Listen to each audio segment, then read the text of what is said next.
Day 20 of the pilgrimage, I very reluctantly left the awesome Casey and Hillary in Billings and made my way down to Bighorn Canyon. In May 2016, I made a decision to quit my job and hit the road for 2.5 months. In total, I did 6,700 miles. I was gone for 70 days. This was my pilgrimage. It's one of my first times willingly staying in a place for more than one night. It's always super bittersweet saying goodbye to friends and moving on down the road, but I'm also super excited to see a place I've only ever seen in photographs. And Andy Austin's fantastic photos of this area definitely inspired me to come visit. Shout out to Andy for documenting this area in a way that really made me want to explore it myself. I was one of the lucky ones that also spotted the wildlife right away. Bighorn sheep and wild horses are everywhere here. P.S. There isn't service at my campsite.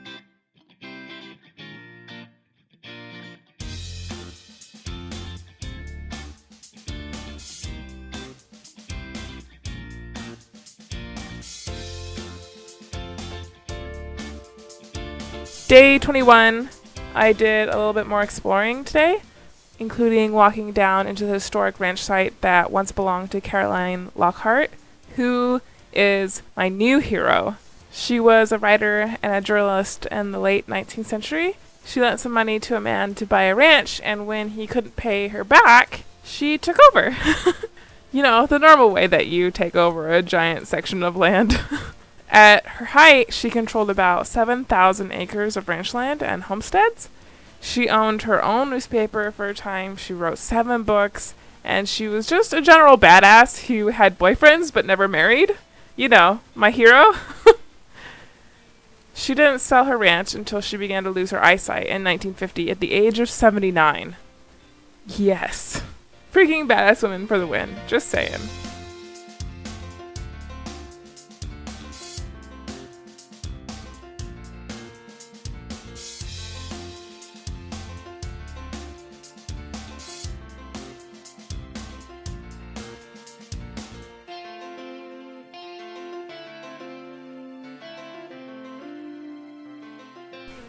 Day 22 of the pilgrimage, I left Bighorn Canyon around 11, pretty ready to be on the road again.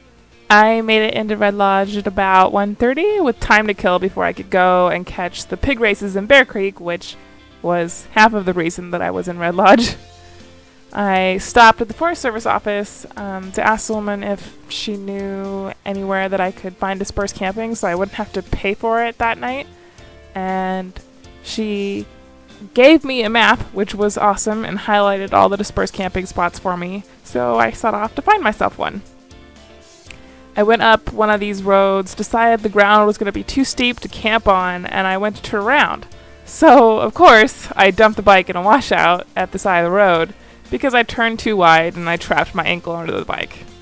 Couldn't move it, couldn't wiggle it out, and I was laying there on the ground and sat there for a minute trying to figure out how I was going to pry myself out from under the very heavy bike with my helmet shoved underneath the tire or something before this 7-month pregnant woman came down the mountain. She got out of her truck and was like, "Are you okay? Are you okay?" And I'm like, "I'm fine. It's okay." And she's like, "I can't pick up the bike all the way." And I'm like, "That's fine. You pull, I'll push, I'll get my ankle out, and I can pick up the bike." So this miraculous 7-month pregnant woman helped me get out from underneath my bike. So we got the bike up. I discovered that I destroyed my right-hand turn signal.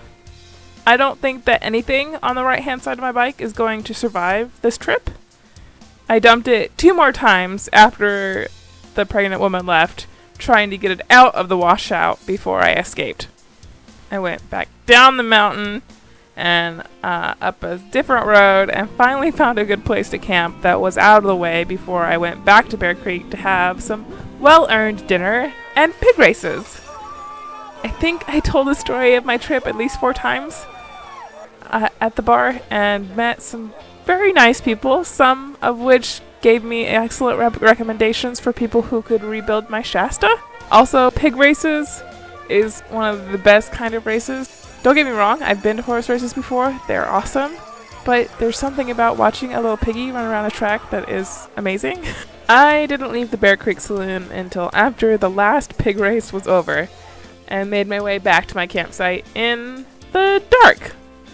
I made it all the way back to the road into where my tent was set up, and I got it into my head that it would be a great idea to turn the bike around so I wouldn't have to do it in the morning. You know, doing myself a favor. I ran over 2 big boulders that I couldn't see because it was so dark, and I dumped it again. I took everything off the bike by feel, and 3 tries, I finally got the bike up. I determined not to push my luck and deal with it in the morning, but hey, pig races are super cool.